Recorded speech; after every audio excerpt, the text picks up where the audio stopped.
पहले उसे गोमूत्र से धोया, उसके बाद गंगाजल से धोया। क्या अखिलेश यादव जी इंसान नहीं है? उनको पूजा करने का हक नहीं है? क्या राष्ट्रपति रामनाथ कोविंद जी राष्ट्रपति होने के बावजूद भी भारतीय जनता पार्टी के लिए अस्पृश्य हैं? क्या राष्ट्रपति होने के बावजूद द्रौपदी मुर्मू जी इस योग्य नहीं है तो मंदिर में जा सकती हैं? इसका मतलब है धर्म के ठेकेदारों ने दलितों, आदिवासियों, पिछड़ों को समय समय पर जिस तरीके से अपमानित किया है, लगता है हिंदू धर्म दलितों, आदिवासियों, पिछड़ों के लिए नहीं बनाया गया, यह केवल एक वर्ग जात के लिए बनाया गया है। और वही जाति वर्ग के लोग जब जिसको चाहते हैं मंदिर में जाने देते हैं और जब जिसको चाहते हैं मंदिर में प्रवेश से मना कर देते हैं। यानी यह एक वर्ग विशेष का धर्म है। अगर आदिवासियों का धर्म होता, दलितों का धर्म होता, पिछड़ों का धर्म होता, तो शायद यह महामहिम राष्ट्रपति द्रौपदी मुर्मू जी के अपमानित करने का दुस्साहस नहीं करते, तत्कालीन महामहिम राष्ट्रपति रामनाथ कोविंद जी को अपमानित करने का दुस्साहस नहीं करते, अखिलेश यादव जी के कालिदास मार्ग खाली करने पर गोमूत्र और गंगाजल से धो करके अखिलेश यादव और पूरे दलितों, आदिवासियों, पिछड़ों को अपमानित करने का पाप नहीं करते, तो स्वाभाविक रूप से ये धर्म के हितैषी नहीं है, ये धर्म के दुश्मन है। और जिसके नाते बारी बारी से सबको अपमानित कर एक एक को धर्म के बाहर का रास्ता दिखाने का घिनौना खेल खेल रहे हैं। सर, जो मुहिम आपने शुरू की है, तो क्या ऐसा लगता है आपको कि बौद्ध धर्म का पूरा समाज अब आपके साथ, यानी कि समाजवादी पार्टी के साथ आगे रहेगा? जबकि प्रधानमंत्री मोदी कहते हैं कि बौद्ध धर्म हमारा अंग है, उनकी टीचिंग्स पर चलने की बात कहते हैं गौतम बुद्ध। दुनिया में भारत की पहचान बुद्ध से है, बौद्ध दर्शन से है। इसलिए हमारे देश का कोई भी प्रधानमंत्री या कोई भी राष्ट्राध्यक्ष, राष्ट्रपति देश के बाहर दुनिया के किसी देश में जाता है तो वह बुद्ध का ही हवाला देता है कि हम उस भारत भूमि से आए हैं जहां बुद्ध पैदा हुए थे। इसलिए क्योंकि दुनिया में भारत की पहचान बुद्ध से है, इसलिए माननीय प्रधानमंत्री जी, महामहिम राष्ट्रपति जी भगवान बुद्ध की बात करते हैं, बौद्ध दर्शन की बात करते हैं। लेकिन कल मैंने बद्रीनाथ धाम, केदारनाथ धाम के साथ साथ अन्य दर्जनों धामों के विषय में तमाम इतिहासकारों का पक्ष भी रखा।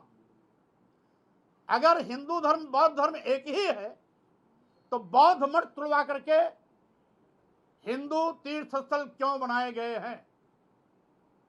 इसका मतलब है दिखावे के लिए तो ये बौद्ध धर्म और हिंदू धर्म को एक बताते हैं, लेकिन इतिहास इस बात का गवाह है कि अगर एक होता तो बौद्ध मठ तोड़े नहीं जाते, बुद्ध की मूर्तियां छिन्न भिन्न नहीं की जाती और बौद्ध मठों को हिंदू तीर्थस्थल में परिवर्तित नहीं किया जाता। स्वामी जी, क्या मुख्यमंत्री का जो आज का बयान है इसको आप चुनावी दृष्टिकोण से भी देख रहे हैं?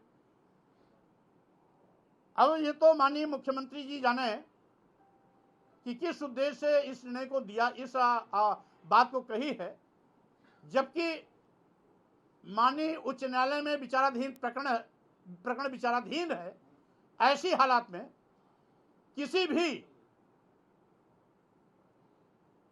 जिम्मेदार नेता को, मुख्यमंत्री को, प्रधानमंत्री को, मंत्री को या किसी भी पढ़े लिखे जानकार व्यक्ति को माननीय उच्च न्यायालय में लंबित होने के दौरान उस प्रकरण पर कोई भी बात नहीं रखनी चाहिए। सर, मुख्यमंत्री योगी आदित्यनाथ ने कहा है कि मुस्लिम समाज को ये मानना चाहिए कि ये ऐतिहासिक गलती हुई है और उस पर उनकी तरफ से चीजें सामने आनी चाहिए। मतलब मुस्लिम समाज की तरफ से प्रस्ताव आना चाहिए। अब जब माननीय उच्च न्यायालय में प्रकरण विचाराधीन है, प्रस्ताव तो पहले मांग लिया गया होता, माननीय उच्च न्यायालय में जाने की नौबत नहीं आती। अब तो जो भी निर्णय होगा माननीय उच्च न्यायालय के निर्देश के क्रम में होगा। भूपेंद्र चौधरी कह रहे हैं कि आप इस तरीके के बयान इसलिए दे रहे हैं क्योंकि आप सुर्खियों में बने रहे। अब भूपेंद्र चौधरी जी किस नजरिए से सोचते हैं ये उन्हें मुबारक, लेकिन जब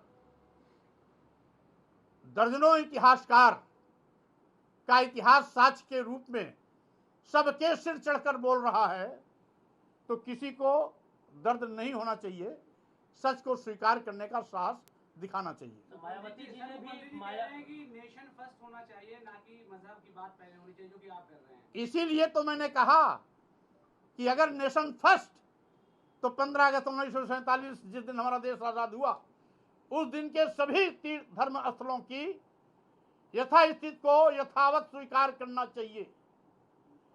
जो लोग उसको इतर जाकर के मस्जिद में मंदिर खोजने का दुस्साहस कर रहे हैं वही लोग इस विवाद को हवा दे रहे हैं, विवाद को आगे बढ़ने का रास्ता तैयार कर रहे हैं, क्योंकि इसी प्रथा के पर चलते हुए कल मंदिरों में लोग बौद्ध मठ खोलना शुरू कर देंगे। तो मायावती जी ने भी बयान दिया है कि स्वामी मौर्य जो बयान दे रहे हैं इससे बौद्ध धर्म के लोग उनकी तरफ आकर्षित होने वाले नहीं हैं। माननीय बहन जी को मैं बहुत इस बात के लिए साधुवाद देना चाहता हूं कि उन्होंने बोला तो जरूर लेकिन बेमौसम बोला।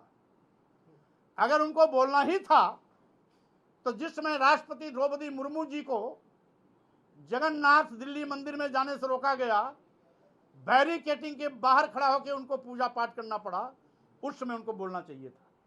अगर माननीय बहन जी को बोलना ही था तो जिस समय तत्कालीन राष्ट्रपति रामनाथ कोविंद जी को ब्रह्मा पुष्कर राजस्थान के मंदिर में अंदर जाने से रोका गया, सीढ़ी पर माथा नवा के उनको वापस लौटना पड़ा, उस समय उनको बोलना चाहिए था। अगर उनको बोलना ही था तो जिस समय आदिवासी पर भारतीय जनता पार्टी के एक कार्यकर्ता ने पेशाब किया, उस समय उनको बोलना चाहिए था। अगर उनको बोलना ही था तो आज मणिपुर जल रहा है, मणिपुर जाकर के वहां लोगों का आंसू पोंछना चाहिए था।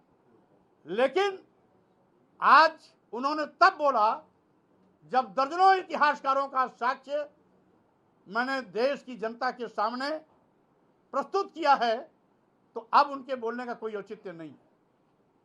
धन्यवाद। एक सवाल ले लीजिए सर। हाँ दीजिए।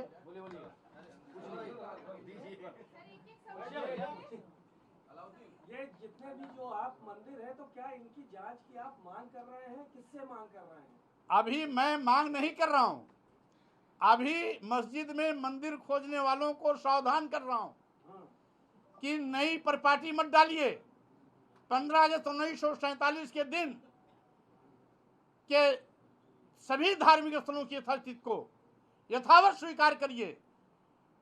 देश में मन चैन बनाए रखिए, भाईचारा बनाए रखिए, आपसी सौहार्द को तोड़ने का पाप मत करिए, देश को बांटने का बीज मत बोइए, देश में शांति बनी रहे। भारतीय संविधान भी यही चाहता है कि सभी धर्म पंथ संप्रदाय समान रूप से मिलजुल कर आगे बढ़ें। धन्यवाद।